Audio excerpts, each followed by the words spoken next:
Airport's definitely one. But yeah, chat to the person next to you. What's the worst time that you've gone to the web looking for something? Oh, but you're offline. What was that experience like? I should be all good. Yeah. You take Okay. it over. Yeah. Awesome. Okay, we're back online. So let's say, for example, I'm out camping and I want to cook some pancakes. And those ingredients are definitely great with pancakes. I don't know, random image. So you probably won't go to the web, but let's say we go to the web to look for a recipe on pancakes. It's probably on the back of that packet, but let's just ignore that. The web's answer is typically, you're offline. So the default behavior for websites is obviously you need the internet to download the page. And so when users come to our web app looking for an answer when they're offline, usually the web browser in Chrome, you get the dyno. So the web's answer is no, you haven't got internet. This is terrible user experience. We're offline all the time. Even in the CBD, our internet went out. So that was like a perfect timed demo. So how could we view like a recipe offline? How could we design a better experience for the user? Because the current UX is terrible. Well, one thing we could do is we could set a cache control header on our HTTP response. So if a user has already visited a recipe and they go back to the site, they can load that previous page. So you can cache HTML, CSS, all the assets that you need on a page with this header. I'll zoom in here. You can see you set a max age in seconds, 86,400, ring a bell, it's 1 day. So this page would be cached for 1 day. And then if a user revisits after that, browsers may differ. It might show the page, it might not. But it'll hold on to it so that if the user comes to you offline, they'll be able to view that cached resource. So the online experience for a website, this is just some specification for web neural network. If we're online, obviously the page is going to work fine. If we lost internet momentarily, on Brave browser at least, it will say no internet connection. And I think this is standard for most Chromium browsers on mobile. And this tells the user, hey, we're still displaying the page that we've loaded, but just letting you know we've lost internet. So this is an okay experience. But what if we open the tab offline? So there's a tiny little change in the URL bar. It'll show like a little download icon. So the browser actually loads the page from cache. So if you close your browser entirely and go offline and then come back to the page without internet, if you've set the cache control headers correctly, it'll just load it offline. If you've set the max age really small, like maybe it's live data and you want it to be up to date, you'll get the dyno page and the user will see nothing. You can also see when the offline copy was cached. So the browser does a lot of this work for you with the native cache control in the browser. But if we don't set it properly, we get the dyno. And what if we want to dynamically render the content based on something that could be cached? Or what if we want to preload subsequent pages? We can't do that. The cache header only lets us cache stuff that we've already gone to. It can also be cleared if we run out of storage. So the browser can just evict cached assets whenever it wants. If you reload the page, it could clear the cache, especially if you hard reload, it just nukes the entire thing. Yeah, browser eviction there. So if the phone is full of storage, it'll just evict it. I think Safari clears things after like 7 days. So if a user comes back after 7 days wanting to know how to cook pancakes, they can't. And incognito mode sometimes or usually doesn't cache anything because as soon as you close that session, it's all wiped. And yeah, people are offline all the time, planes, cruises, camping. So how do we make a better experience? Google, famously, a shark bit their fiber optic cable. And you could lose internet to a huge area. And if you don't have a native app, you don't want to invest in that. How can you make the web experience better? Tasmania, a little while back, lost internet entirely. It's only got 3 cables connected to the mainland. So this is a situation that can actually happen pretty frequently. But can we store recipes? Like, what if we want to view recently viewed stuff that we've cached? What if we want recommendations that we can like preload in advance? How do we, you can't do offline stuff on the web, right? Introducing the service worker. I needed some sound effects there. That would have been better. So the service worker is kind of like a miniature server that you can put in the web browser. So you can just cut your internet cables in half and still have a little bit of the server on the device. It's like the true edge. So a service worker can handle things like routing, fetching, caching, and it can update itself. So you can push new versions continuously and version control them. So all we have to do is create a new file for our service worker. And this is basically everything that will be executed in like a separate thread. So it's not going to slow down your site. It happens sort of in the background in the browser. And we call an install event. And that's where we can sort of load everything into our cache, set everything up for when we go offline. Then we activate. So this is once the install has finished, we can activate the new service worker. There's some intricacies behind when you can update, but you would clear the old caches from the old version.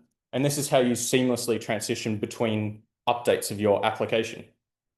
And then here's the exciting one, is the fetch event. So every single network request that your page makes, we're intercepting with this worker. So any image, any file, any LLM that you fetch can be intercepted and served completely offline with this fetch listener. So the lifecycle for service workers is pretty complex. We might register one for the first time or check for updates if we already have one installed. Then we'll install it. It will trigger an installed event. Then it will activate. And then it will be in an activated state and serving pages for us. You can have multiple tabs to one service worker. And you actually have to, by default, close all of the tabs for one site before the service worker can update itself, because we don't want different versions serving separate pages. It can have some nasty bugs. But there is a method that you can override the default functionality. And as soon as you've updated your app, you can force all the pages to reload and immediately install the new version. But there's a lot of technical consideration. So we pair all this with the cache API. This is actually separate from the service worker. So this lets us store any asset that we want for offline use. Remember that it's different from the default caching that browsers do. So the max age header that we set, that handles the default browser cache that you don't even have to think about. Whereas the cache API is a much more powerful, it's like you get root access to the browser's caching and you can control everything yourself. So we can store really large files in here and just have full access to them offline and not have to worry about eviction as much. So let's say on our install event, we want to create a new cache. So we'll do caches.open, and then we can give it a name, Bob. Maybe you'd version it so that you can delete old caches when you have new versions. And then you return a list of files that you want cached. So / would just cache the index HTML. And then we can listen to the fetch event, and we can pull the cached asset out of the cache. So caches.match and then the URL. You can search through the entire cache for the resource that we're requesting. So you can see event.request.url. We're getting the URL that's passed through with the fetch event. So we've intercepted that request. We get the URL, and then we see, is it in the cache? And if it is, we'll just respond with what's in the cache. So that cache API is sitting next to the service worker on the client side, intercepting all of those network requests. It only works on secure connections. So this is a really powerful feature. If a malicious actor got access to your site for the first visit, you don't want them to have ownership over your site for all of eternity. So only when you're on an encrypted secure connection can you actually get these powerful features. And this is the trend for a lot of new web APIs that give us this powerful access to the device, is you need to be on a secure connection. Localhost is exempt, I think, as well. Because yeah, you might get a cat in the middle attack. But all of this, we would probably download our pancake recipe, right? We wouldn't go to the web when we know we're offline, because we know the web only works online, right? How do we break this stigma around the web where it only works when you have internet? Well, with one JSON file, we can create a web app manifest. So the text is a bit small, but we're essentially defining a name for our app, a bunch of icons, a theme color, which URL should the app open on when you first start it up. And then we just link it with a link tag in our HTML. And there you go. You can have a web app on your home screen. So just like native, someone can save your website or web app to the home screen. And when they're offline, they don't need to worry about going to the web and typing in your URL. Search engines probably won't work offline, but we expect an icon on our home screen to work offline. So with just a few extra files served with our website, we're competing with native. So this is my email app. I'll take questions at the end. This is my email app that's just a web app. I'm not sure. I don't think it works fully offline, but sort of need Wi-Fi for emails anyway. But just a few small changes and we're competing with native here. So if you're not really investing too much time into developing cross-platform apps and like you don't want to learn all these different platforms, you can just deploy to the web and you can be everywhere. Every device supports the web. But can we update our recipe? So we've installed a cache and we're sort of just responding with what we've downloaded already. What if we got the ingredients wrong and we want to update it? We don't want stale recipes. So we can check if there's network access before we respond with a resource. Maybe we want to check the network, and then if we're not connected, then we'll just serve the offline version. So we can do navigator.online, and that if we're actually, I'll explain that later. If we're online, navigator.online will be, if we're offline, navigator.online will be false. And if we're online, no, I think I've got a slide for that coming up. But essentially, if we've got internet, we will fetch the resource and respond with that. But if we're offline, then we'll just return maybe a cached resource. If we don't have the cache, then a 404. But the issue with this is that if the connection is slow, it'll take a long time to get that answer to then serve the offline version. So we're waiting with a blank page while we're waiting for that network request, because we're not actually accessing the cache until we know that we don't have network access. So this is an online first approach. We're checking for internet before we go offline. And then we might just end up with a dinosaur anyway. I like to think of this as Li-Fi. I've stolen that from another presentation. So we think we have internet, but we don't really. So yeah, so if navigator.online is false, we definitely have no connection. So we're sure that we're offline. But if navigator.online is true, we have no connection. So you might be connected to your router, but your router might only be connected to some soil. Yeah. So with our online approach, we're super fast, but our car could break down, right? With Li-Fi, we're basically walking all the way and just waiting to see if we get there. And then with offline, we're getting an instant rapid response. And we're always in these sort of Li-Fi connections. Like maybe we're not completely offline, like we're on a train on a spotty connection in an Uber, or we're out camping and we have some reception. So some reception could be worse than no reception.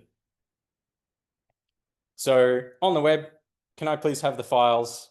And yes, here you go. That's the normal operation. But so many things can go wrong. The cell tower could be super slow. A subsea fiber could be out. And then you've got to go all the way back. So as I said earlier, I catch the train into work, and this is the cell coverage that my carrier says they give us. I think they're lying. This whole talk might just be me venting. I think it's getting worse with 5G, because with 4G, you've got better signal, but it's lower bandwidth. So it's like a high pressure jet. Like you're not getting as much water, but you're spreading it pretty far. But 5G, like, oh yes, it's so much faster if you're not being blocked by a leaf in a tree. And yeah, we're offline all the time. Satellite connections as well. It's better with Starlink because they're closer to the Earth. It's less round trip time.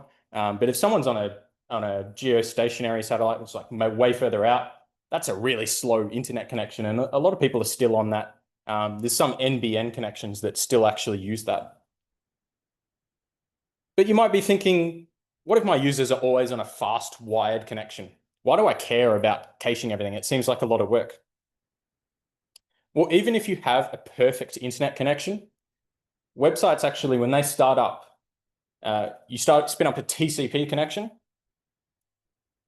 And in order to not throttle the entire internet, we have all agreed that when you start communicating over the internet, you start off with a little bit, and then you check if that was sent successfully, and then you send a bit more each time, and you keep growing it exponentially until you hit a limit, and then you sort of calm down and stay at that level. This is sort of why the internet hasn't just ballooned and like filled up with nonsense. Like we can't get rid of this. Otherwise the internet would be unusable. It would just be a massive traffic jam.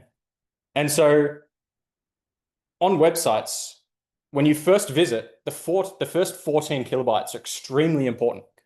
If your initial page doesn't fit into that, you have to wait for another whole round trip to your server to get the next few packets to actually render a page. So why not just show the cached recipe without even checking the internet and just skip that entire problem? Let's just skip the entire network and just load the cache. Of course, we don't want it to be stale. So a cached first strategy, we could first check for the cached response. And then if we have a cached response, just return that. We're not even checking the network. We're just saying if we have it in the cache, let's just serve that. But then let's try the network. And if we get a network response, let's cache that. Let's update the cache and then put the response in the cache. So you have to clone it. There's this clone method. So we'll take one bit of the response and put it in the cache. And then below that, we'll return the network response. Thank you. And then if there's an error, we'll return an error. So you might need some more code to update the cache as well. But this is a strategy where we're checking offline first whether we have the resource. We're not checking the network because the network can be super slow. So here's sort of a summary. Offline first is the winning trophy. So online first, we're sort of going all around checking the network and then we get there. Online only, I mean, it's very slow. And then offline only, it can get stale. So that holy grail is offline first. What about browser support? Well, service workers are supported by 97% of global users. They're 9 years old. They're older than Fetch and Promises. But can we load recipe comments via an API when offline? Yes, you can have an entire database offline, IndexedDB. But can we write comments on a recipe without internet? Yes, we can write a comment while offline and then send it and it will sync in the background. Still waiting on Safari and Firefox for that, but you'll get a better experience on Chrome and users on other browsers will consider switching browsers. But can we send push notifications? Yes, you can. Apple doesn't support this because they love money and they want you to download native. We're fighting this, so look into open web advocacy We're trying to get these awesome web features in all browsers and allow fair browser competition on iOS. But can we store much in the browser? Yes. You can store an entire file system in the browser with the File System and FileRouter API, which is only in Chrome for now, but another standard that will rapidly take precedence. So I checked on my PC and I could store over 1 terabyte on one website. I didn't check. I hope they warn you before a website takes up a whole terabyte. You can store an SQLite database through WASM in the browser. So you can put an entire mini backend right on the edge. There it is right there. It's a few hundred megabytes. But Zach, you lured us here with AI. You haven't even mentioned AI yet. Well, one way we can do AI offline is with the Gemini Nano API. Surprisingly, it's made by Google, but it's not supported on Android or Chrome OS. You need at least 22 gigabytes of disk, an unmetered connection, and 4 gigs of RAM to get it working.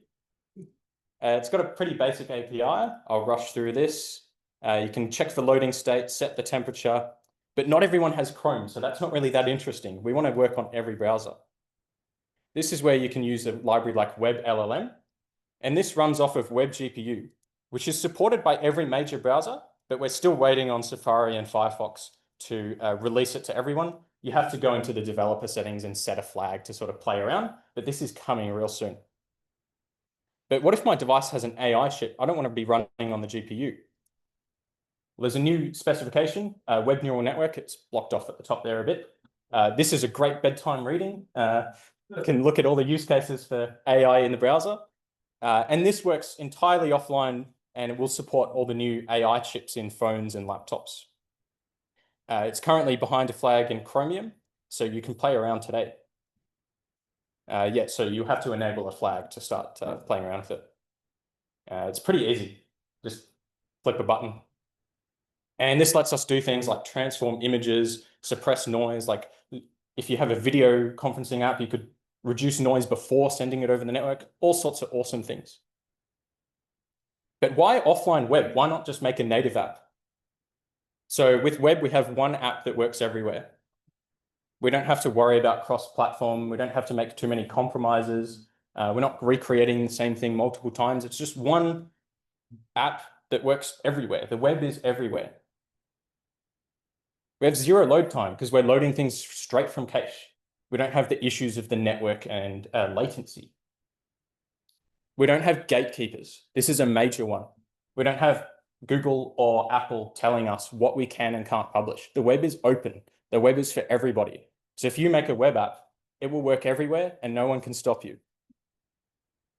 And if you run AI locally, you have zero API keys.